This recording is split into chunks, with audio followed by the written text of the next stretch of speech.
Hello and good afternoon and welcome to another Twitter Space panel. This one focusing on the securitization of climate change. And joining us on the panel today is Josh Busby, who is a distinguished scholar at the Strauss Center and a non-resident fellow at the Chicago Council on Global Affairs, as well as a senior research fellow at the Center for Climate and Security. Also joining us on the panel today is Guilio Boccaletti, who's a research associate at the Smith School of Enterprise and Environment. Also joining us today is Sharon Burke, who is a member of the Climate Security Expert Network, and she served in many senior positions throughout the US government, including Assistant Secretary of Defense for Operational Energy. Also joining the panel today is Scott Stephenson, who is an environmental and political geographer with the RAND Corporation, specializing in climate security and policy. His research also utilizes geospatial modeling to investigate human-linked climate change and natural systems. So I'm going to throw this first question to Josh. If we were to pitch climate change to the general public as a security issue and put it down the road of securitization rather than as a climate or cultural issue at the moment, do you think that would change how the public perceives it and how the public should be addressing this issue in particular? Thanks for having me. I think when you ask about the public, I'm not sure there's widespread perception of climate as a security risk per se, not quite in those terms. I think as you have increased appreciation by people in their everyday lives of the risk of climate change in terms of extreme weather events, drought, floods, that those in and of themselves are security threats, but the lived experience for people is not to necessarily appreciate them as security threats per se, but just as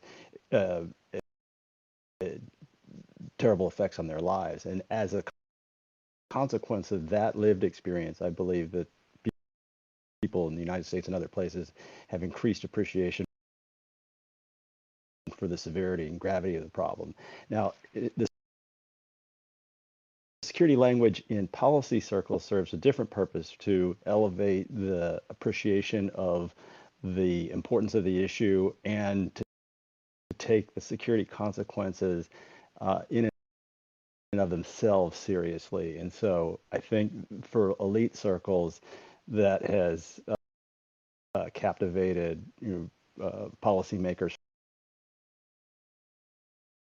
for more than a decade, at least in the United States, on somewhat of a bipartisan basis, where even if people dispute the science of climate change in some circles, that is, people have been attuned to needing to prepare for the increased impact of extreme weather events, and they may use euphemisms to talk about the problem, but that has facilitated, for example, U.S. military thinking about and preparing for this problem for more than a decade already. Sharon, this is one of the issues that's actually been on your plate to solve. How would securitization and people viewing this as a security issue change the public perception around the combating of climate change? Hey, it's good to be with you. So what does it mean? Well, I think the concept of securitization, was a theory developed in the international relations community, and it's a really interesting concept. That governments have a tendency to label something as security in order to raise its importance and make it more eligible for special kinds of funding and activity. I don't think that's untrue, and we've seen that in the United States and everything from like the war on drugs. There's always something that's taking on the language and the trappings of war and of security in order to communicate that it's really important, that it's about survival, that it's existential. But whether or not that language actually puts you in the right place is a different thing. And I'm going to say two things that are basically contradictory on this. So just to give my fellow panelists some food for throwing.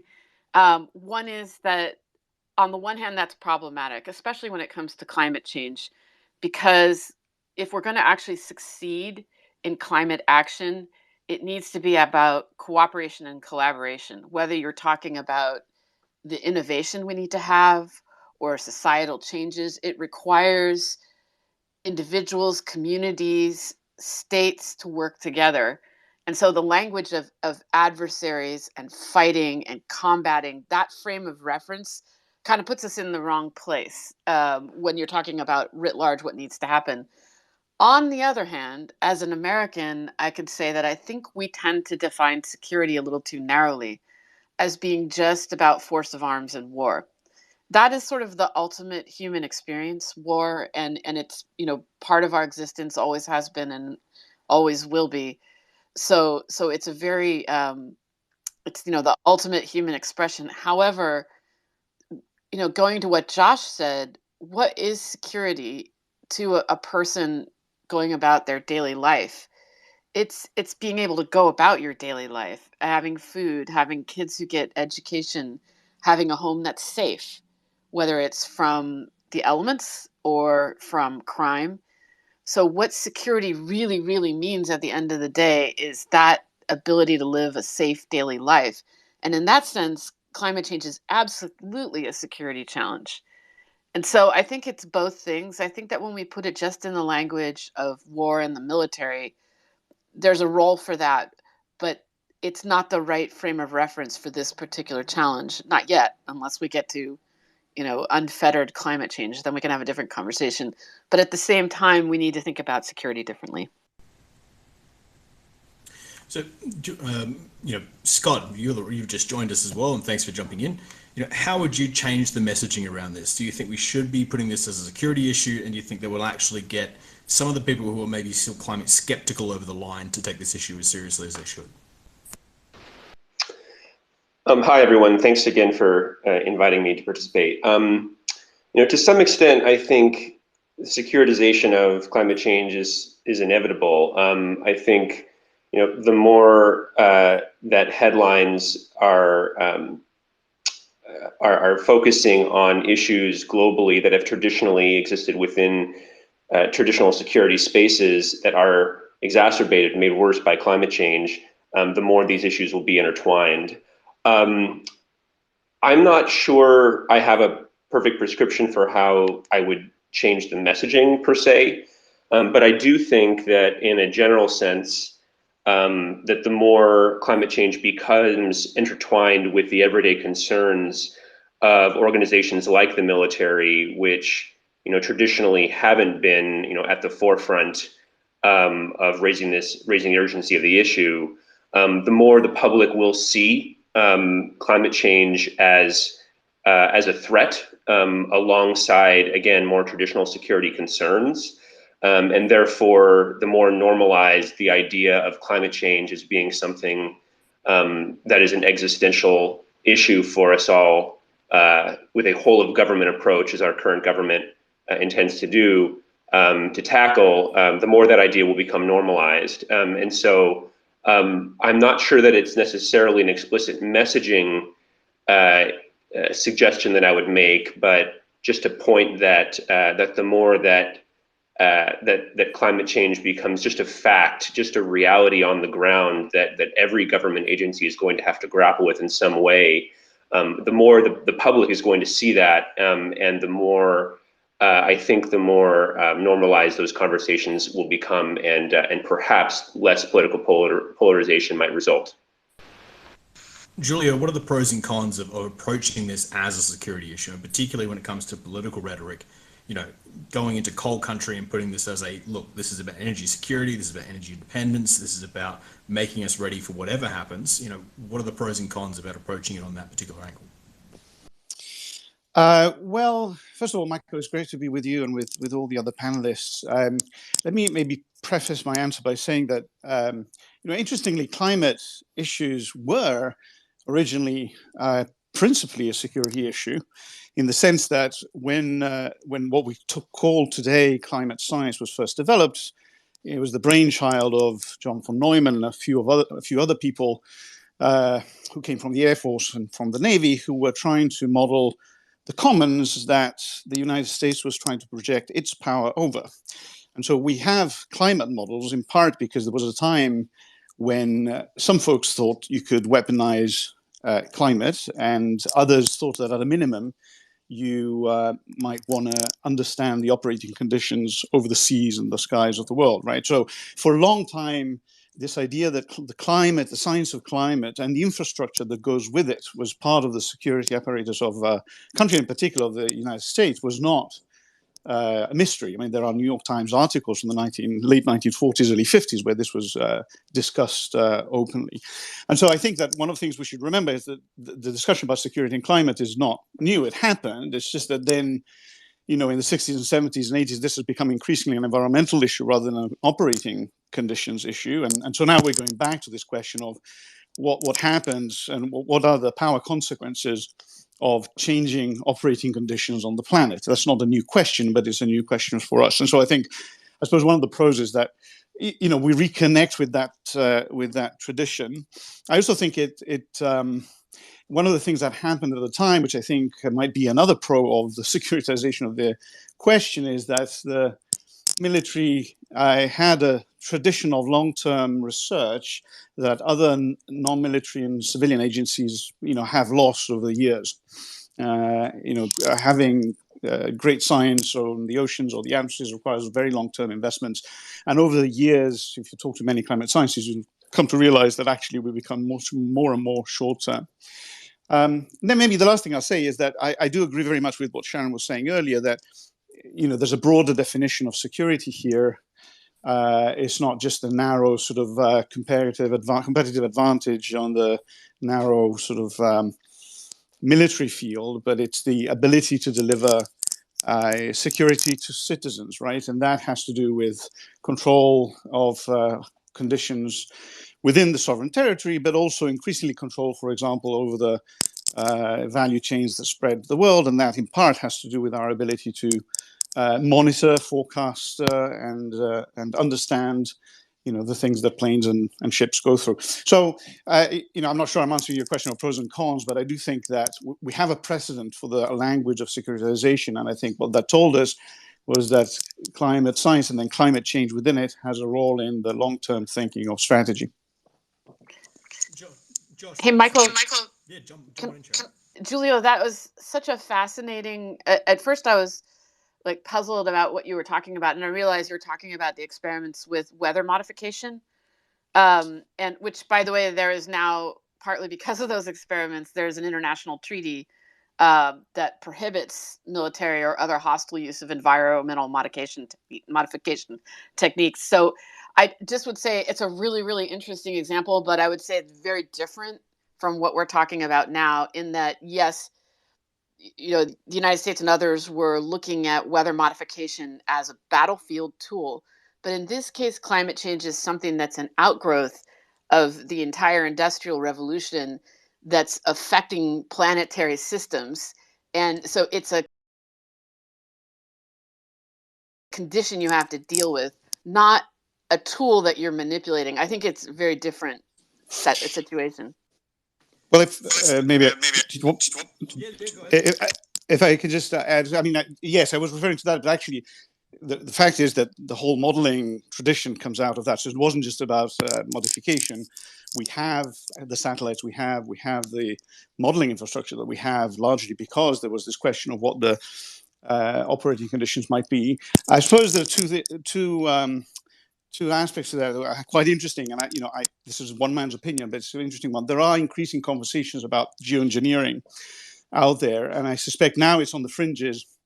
But I suspect soon we'll be having these conversations about whether those treaties apply to broader questions of engineering, solar reflectance and the like. So that's one interesting chapter. I don't know that we've written the story yet on that one. And then the second one is that it's more than trying to modify the climate, even in a climate that's obviously transformed by the Industrial Revolution. What infrastructure you have to monitor it, to understand conditions on the ground, to just exercise power and sovereignty over the landscape and over the seas and atmosphere is a matter of competition. It's not a coincidence that the satellite infrastructure, for example, that's going up in space now from China has increased dramatically, right? I think, you look at the last conflict, the second thing that was done was shut Russia out of all meteorological information coming from Europe when the war in Ukraine started. So I think the securitization of climate, of the knowledge of the planet and what we do as it changes is more than just the mechanics of trying to modify it. It is about who knows more about how you operate in this changing environment. So, Josh, obviously there are a lot of countries who are looking to their militaries or the Department of Defenses to effectively, combat this, build resilience, and get ready for the next decade of climate change coming forward. How does the American response and the American DoD's work on this subject compare to, let's say, the Chinese Defense Department or some of the British or the Europeans? Are the Americans taking, the American military takes this more seriously than other countries? They take it less seriously? Can you take us through the international response?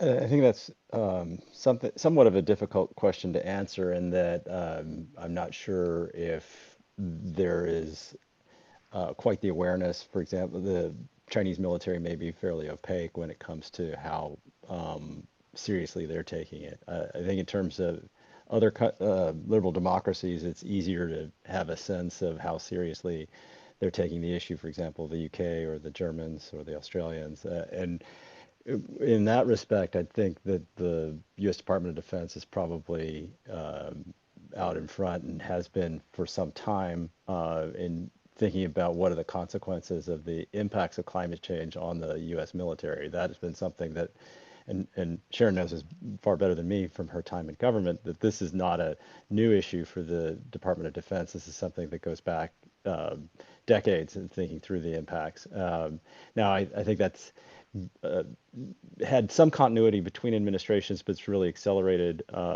in this administration, as evidenced by the recently released National Defense Strategy, which has ample climate mentions throughout. And that's just a sort of representative of the high level attention that it's getting now, but you have had investments in shoring up infrastructure and installations for many years. And I think that is indicative of the advanced preparations that the U.S. Department of Defense has made in this space relative to other, at least advanced industrialized democracies.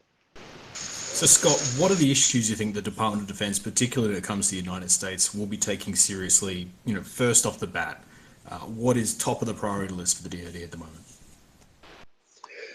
Well, I think, as Dr. Busby was alluding to, I think there have been some concerns that have been top of mind for a while. I think will continue to be in the, as he said, the National Defense Strategy and in a number of the constituent climate strategies that the respective services have come out with in recent months. There's been a very clear emphasis on ensuring resilience to climate hazards at installations. So shoring up infrastructure, ensuring that missions can continue to execute even in the face of uncertain and potentially very severe climate effects. That will continue to be, I think, top of mind for all of the services. Again, it's been going on for a while, but I think there is increasingly renewed focus on doing that and doing it well.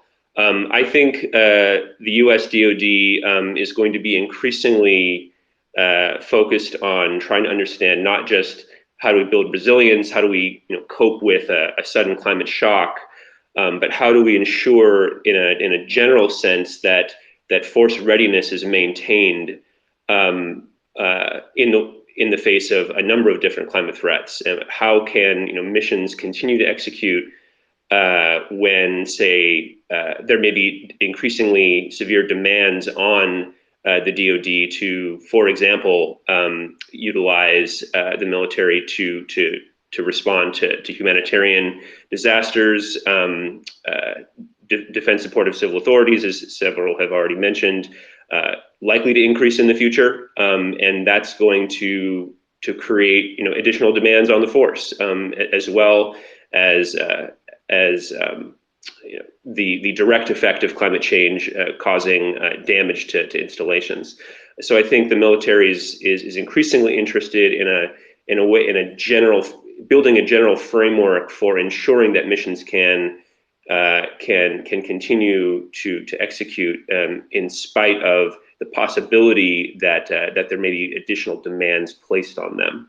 And then finally, I'll say, as I mentioned, in these respective climate strategies that the services have come out with recently, you're seeing more of an emphasis on the U.S. military putting emissions reduction closer to the top of their priority list. In the Army's strategy, for example, you're seeing an interest in building microgrids and ensuring that bases can operate not only independently but using energy sources that are increasingly less reliant on the carbon economy. So I would say that's relatively less developed line of effort per se than some of these other things, but I think it's likely to grow in the future. Julia, obviously this is an issue that you've dealt with quite a lot, and that's water. Right now we are seeing shrinking of the Mississippi River. Utah in particular is having real issues getting water out there. If water crises continue to worsen in the country, is it more likely that people will turn toward the DoD to solve this problem, or will private companies be able to solve this problem? Who's up to actually solve the crisis of water in Utah or Mississippi? Well, it's a great question. I mean, the plumber, historically, the plumber in chief in the United States specifically is the Army Corps of Engineers. And so there's an enormous amount of experience particularly in dealing with intrastate kind of issues. In the US, it's there's an enormous amount of jurisprudence. This is not going to be just an engineering question. It's a kind of political and legal question ultimately, of how you deal with less water. And mostly the United States is going to be able to adjust. The question is, how does the economy transition? Particularly, how does the farming and agricultural economy transition? So I don't know that there's going to be beyond the technical role. I don't know that there's going to be an enormous amount of sort of military involvement. Lower Mississippi is managed by the Army Corps of Engineers, but again, that will be in their sort of operational role. I do think that then there's this story about increasing water security issues around the world, potentially exacerbating conflicts. Again, the empirical evidence actually suggests that that's not really true, that in transboundary water issues tend to lead to forced diplomacy far more frequently than they lead to conflict. But of course, where state capacity is limited or not available at all, where there are extremely fragile states, then issues around water security can lead to localized conflict that can escalate quite quickly. In that case, then you end up in a militarized situation, and it's possible that in the future that will draw in also international forces, NATO forces, and maybe even American forces. So that's the military has an enormous history of managing water issues for over a century, and it'll probably continue to play some role in that. But I don't know that that's water is fundamentally a kind of in the scope of the political systems rather than sort of military and security systems. So, Josh, obviously, one of the subjects you've worked on quite a lot is trying to actually convince people climate change is real, get on board with it. This is what we need to do with our economy. If we're not using security and we're not using effectively, just hitting people over the head with the facts, what have you seen as the most successful way to get some of the climate skeptic people to actually take this issue as seriously as we probably should? I think this comes back to the question of whether or not this is a framing issue or a political issue. And I'm not sure that how we frame the problem necessarily is ever going to be all that successful with climate skeptics. It's actually more about, if you look at some of the surveys from the Yale project that has done exhaustive surveys of the American public, you have a large majority of Americans who are already preoccupied by this problem, but it politically you have ideological conviction by folks in one political party who have really for years denied the existence of this problem and inculcated that and elevated this denial into sort of a partisan signifier. And that on some level is difficult to shake free of. And so I'm not sure that there is a security frame or any other messaging that will change that dynamic in the absence of people in their lived experience as individuals in their daily lives are feeling the effects of extreme weather events, and at some point a large enough proportion of them will just say, I don't care what my political leaders say, this is a real problem, and I'm going to vote for people who are attuned to my experience and my needs. And I think we're already seeing that. But the holdover ideological conviction of folks who have denied the existence of this problem is really deterred the U.S. ability to kind of turn its politics around and address this problem. We had the narrowest of Senate majorities to be able to pass the Inflation Reduction Act, and that's a testament to how polarized the elite conversation on this. But at the mass level, most people recognize that this particular problem is something that's real and we need to do something about it. And I don't think trying to change the framing to appeal to skeptics is going to be all that successful.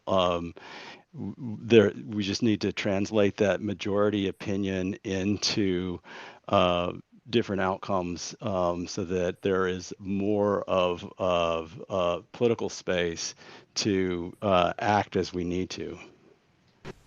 So Sharon, one of the things we discussed when we had you on the program recently was the National Guard being used to fight fires, and we're finding increasingly the National Guard being used to fight fires in California and the southern states, as well as fix infrastructure during flooding. And this is becoming year-round. And if our National Guard or our Army Reserves are being deployed domestically, we obviously now don't have a reserve if we end up at war. How serious do you think an issue do you think this is, and how bad do you think it's going to get? And is there a solution to the problem? Do we need to recruit more people into the National Guard and just start a firefighting corps, or is this not that bad an issue and we can not worry about it?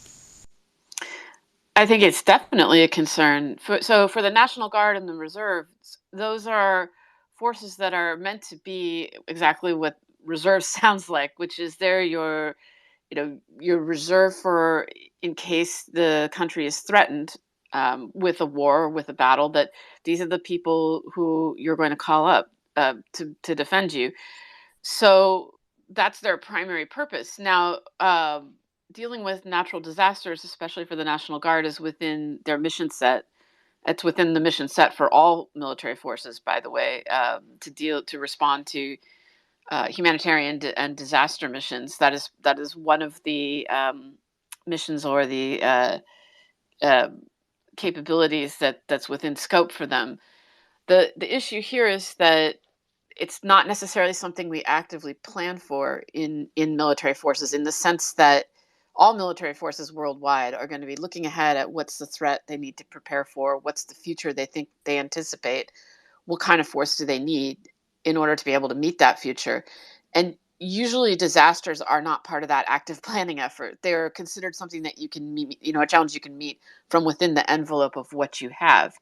So if we're talking about a future where there are going to be far more disasters, and certainly there's plenty of evidence that that's the case. If you look at, for example, NOAA's tracking of billion-dollar disasters in the United States, they've been escalating dramatically, partly because people are locating on coasts and other places that are more vulnerable, but also it's because the severity of these disasters is increasing.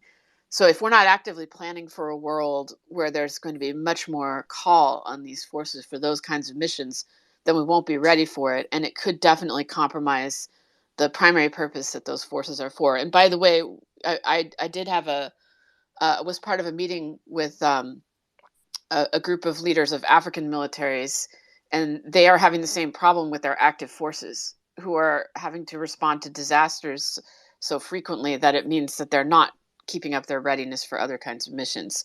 So what do we do about that?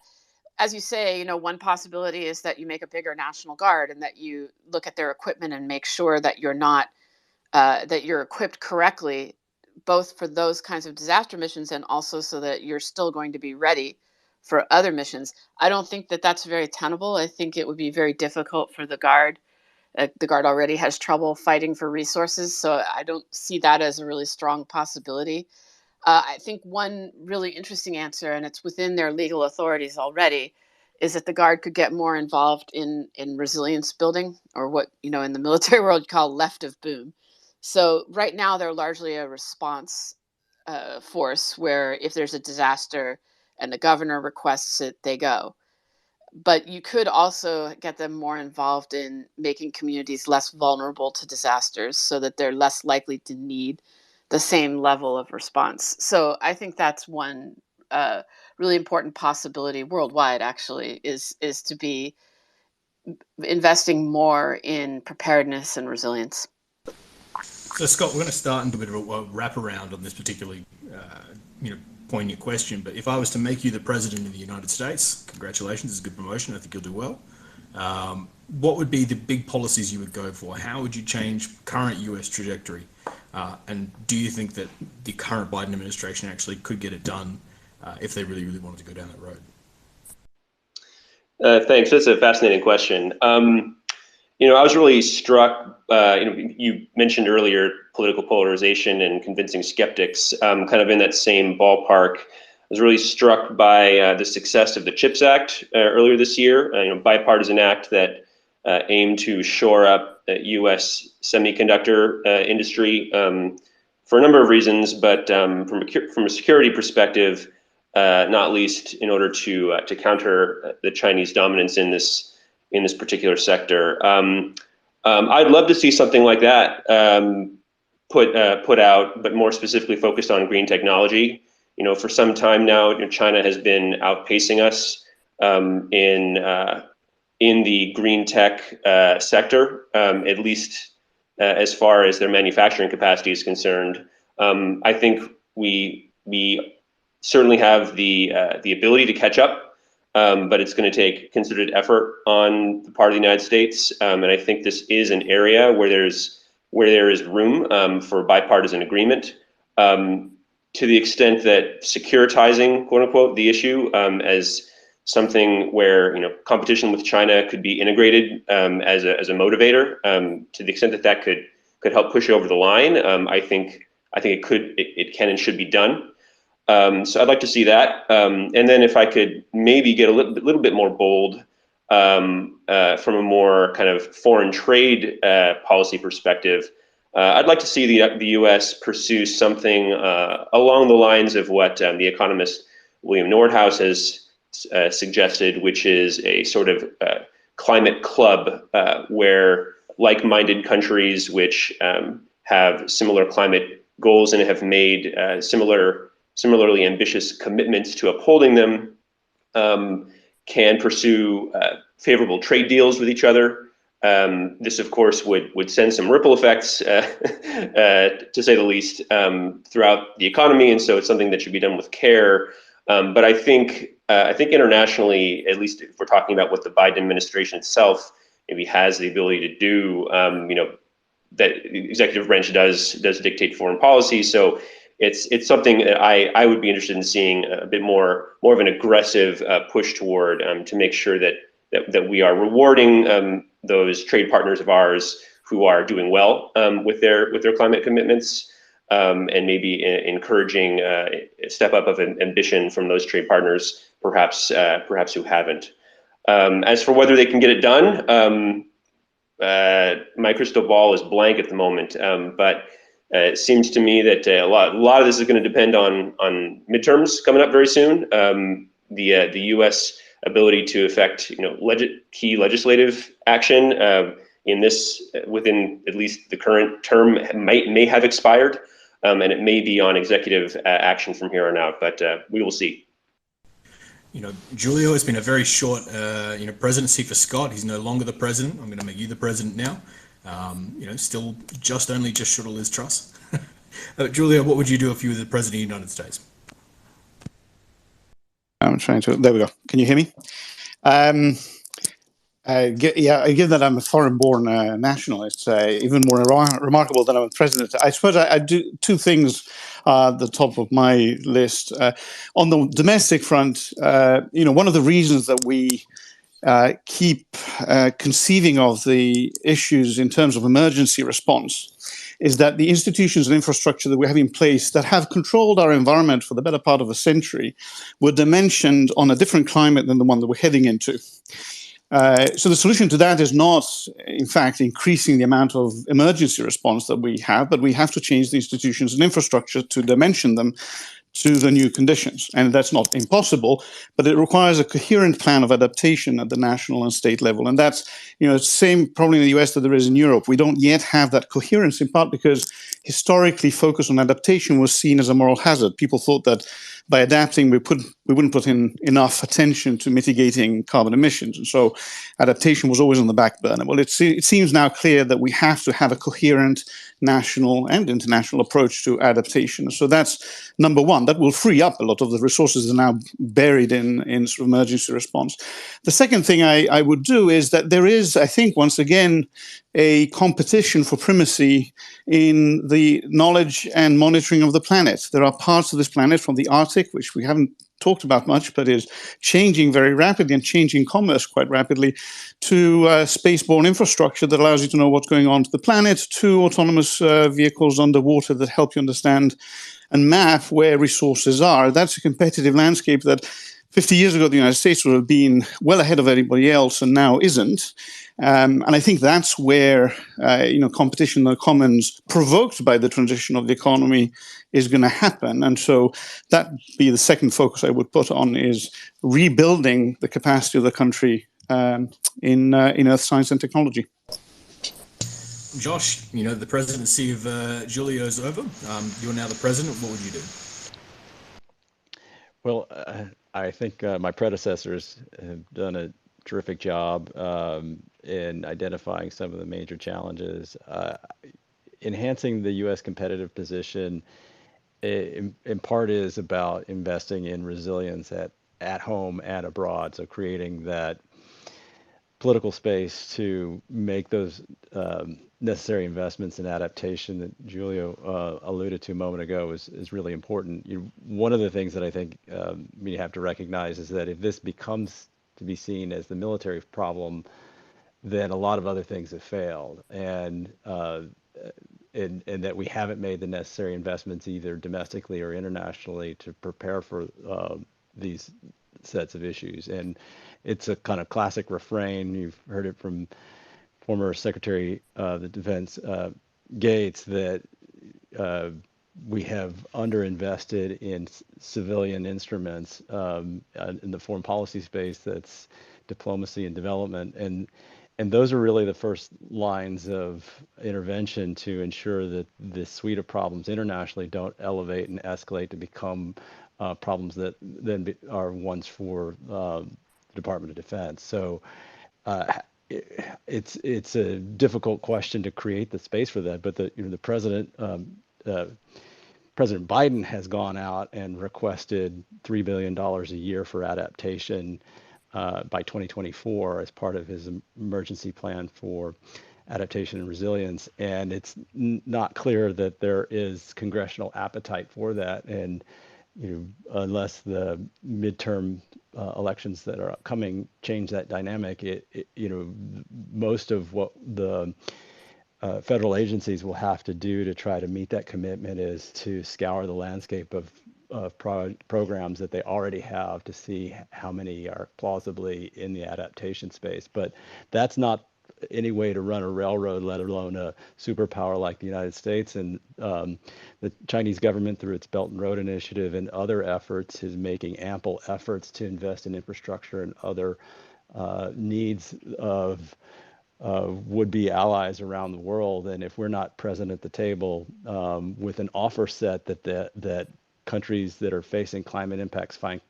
compelling, then they'll turn inevitably to other actors at will, and that may have attendant negative consequences for them in terms of debt traps and other issues. Now, in some cases, the Chinese offer set for foreign assistance or investment may be address some of their needs. In other cases, perhaps less so. But we're absent in many cases from that conversation and don't seem to have the will to even figure out what we want to do in that space. And so we have both immense challenges domestically in addressing our adaptation needs, which have been classically underfunded, but we also are not engaging in it at the level of seriousness that we need to address the climate needs of our friends and allies around the world. So as president, I would make it a priority to do that, but there's only so much that a president can do, and that really requires more political space in Congress to be able to appropriate resources for those purposes. And to wrap us up and bring us to the end of this panel, Sharon, you've had three pretty good administrations before you. What would you do differently? And as president, how would you tackle this particular issue? Yes, they were all great, and they've left me with some really excellent options, including that, Scott passed a green technology law, which looks, by the way, a lot like the laws that have already been passed, the bipartisan infrastructure law, the Inflation Reduction Act, and also American Cares. Two of those were not strongly, but were bipartisan. So in fact, we've already got that commitment. So that's great. I think I would change this. What I would be talking about now is that this is something we have to do in every community in this country. We need to make sure that every community is disaster resilient, is better able to take what's happening, and also better prepared for a changing future. So this is something that's about making every American ready for the future and taking that investment home to Americans. So that is, as Guilio said, I think there's been a reluctance to talk about adaptation that way, that you are somehow giving up everything else that needs to happen. And I say we have to completely adopt that language and say that the innovation, the resilience, everything that needs to happen for you where you are. So our strategy would be a national strategy to build that in our country. I think also that part of that strategy of that resilience that we have to build is not just talking about, it's climate change, but talking about a series of things that we're going to do together, that we're going to improve our water security and our food security. And these are things that are bipartisan, that tend to attract strong support, whether it's better agricultural policy or better water policy. And again, we're going to bring this home to everybody. This is not just something that's abstract at a national level. It's where you live. We're going to look at all these things together and how they work together and make this a plan. And also, we're going to look at our social fabric and the political life of this country, of the United States. Because if we do not preserve our democratic republic, which is at great risk right now, immense risk, then all of this is for naught. This country is a real engine of innovation. We are going to be part of the answer. And I don't doubt for a second that China will be the next adopter. But it has to come from here. And the secret for us is having a free society and a democratic republic. And so if we do not preserve the political nature of this country, then nothing else will follow. So I would prioritize that as well. And so both of those things to make sure that this is something that people feel. I completely agree with President Josh, with President Busby, that allies and partners, we cannot achieve this alone, and even our adversaries. We will work with everyone we need to work with to make sure that American life and this shared global commons are going to be habitable for humans out into the future. So that's my plan. That sounds like a good plan to me. So thank you to everyone who tuned in to this live Twitter space. Obviously, it'll be on Twitter for the next week for people who tune in at later points, and it'll also be available on our YouTube in the next few days. So I want to give a huge thanks to Josh Busby, Giulio Boccaletti, Sharon Burke, and Scott Stephenson. All of you were absolutely fantastic to have on this one, tackling a pretty big issue, and particularly right before COP. So thanks so much for giving us your time, and we'll hopefully have you back sometime in the future.